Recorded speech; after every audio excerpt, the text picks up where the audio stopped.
তো ফ্রেন্ডস, বিকালবেলা টাইমটা একটা এনজয় করার টাইম থাকে। কাজকর্ম শেষ করার পর সবাই ইচ্ছে করে একটু ঘুরতে যায়। আর তার মধ্যে যদি ছুটির দিন হয় তাহলে তো বলেই লাভ নেই, দারুণ জমে যায়। তো আমরাও গিয়েছিলাম এমনই একদিন ছুটির দিনে আমার যার সঙ্গে আমি, আমার হাজব্যান্ড আর আমার ছেলে কোথাও একটা রেস্টুরেন্টে একটু বিকেল বলতে বিকেলের টাইমে ঘুরতে গিয়েছিলাম, কিন্তু খাওয়া দাওয়াটা একদম ডিনারই হয়ে গিয়েছিল, 9টা বেজে গিয়েছিল।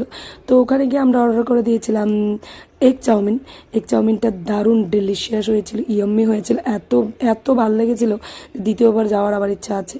তো যাব অবশ্যই। তো আমরা খাওয়া দাওয়া শুরু করে দিয়েছিলাম, আর এখানে আমার যাই অর্ডারটা করেছিলেন উনিই চয়েস করে বলেছিলেন কী খাবে। তো আমরা বললাম তুমি যেটা অর্ডার করো আমরা সেটাই খাবো। তো উনি এগ চাউমিন অর্ডার করেছিলেন। তো আমরা এগ চাউমিন খাওয়া দাওয়া করে বাস বের হয়ে যাচ্ছিলাম, আর মাধবনের অবস্থা থেকে কি দুষ্টুমি শুরু করে দিয়েছে। তো আমার যা চলে গেছে বিল পেমেন্ট করার জন্য। খাওয়া দাওয়ার পর শেষ, আমরা গাড়িতে উঠে বাড়ি চলে এসেছিলাম। তোমাদের যদি ভালো লেগে থাকে